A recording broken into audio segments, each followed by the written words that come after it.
Salam əziz şagirdlər. Gəlin 9-cu sinif 20 sınaq testindən sahə bölməsinə aid belə bir sualın həllinə baxaq. Sualın həllinə keçməzdən qabaq videoyu bəyənib kanala abunə olsanız, mən sizin üçün uzun videoları da çəkməyə başlayacağam. Gəlin indi həllə baxaq. Sualda bizdən soruşur ki, ABC düzbucaqlı bucağında AB BC-yə perpendikulyardır. Yəni ABC 90 dərəcədir. ASB-nin bizə 30 dərəcə olduğunu verib ASB. Deməli buradan çəkib 30 dərəcə yazdıq. Deməli buradakı üçbucağın elə bir dərəcə ölçüsünü tapanda 180-dən bunların cəmini çıxırıq. Yəni 180 - 120 bərabərdir 60. Bura isə 60 dərəcə olur və bizə burada üçlük verir. Bilirik ki, 30 dərəcəli bucağın qarşısındakı rəqəm A-ya bərabərdir.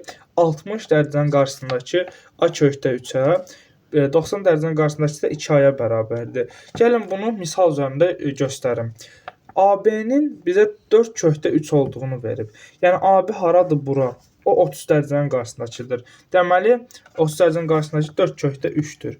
Və bizdən üçbucağın sahəsini istəyir. Burada üçbucağın əslində çoxlu sayda sahə düsturu var, amma biz burada istifadə edəcəyimiz katetlərdən olan düsturdur.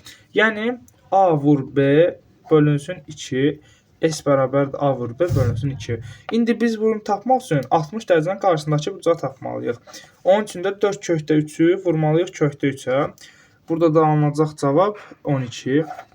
Deməli 12. Sonra da sahə tapmaq üçün 12 vur 4 kök 3 bölünsün 2. 48 kök 3 böl 2 cavab 24 kök 3.